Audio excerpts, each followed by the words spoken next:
How to fix LG TV Wi-Fi not working or Wi-Fi not connecting. Now in this video, I'm going to provide you a certain type of troubleshooting steps or the easiest way method for you to be able to fix this kind of issue on your LG TV.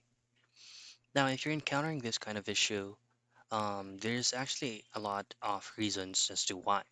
So all you have to do first is to go into your LG TV settings by clicking on this gear icon at the left portion of your home screen. And then from there, just simply access and locate Wi-Fi connection.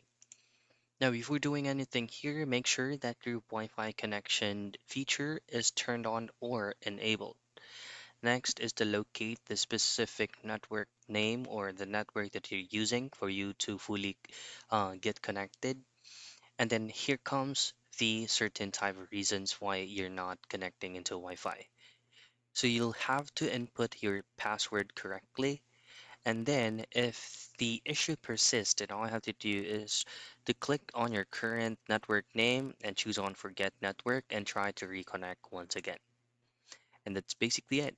Those are the things that you can do for you to fix LG TV Wi-Fi not working or not connecting.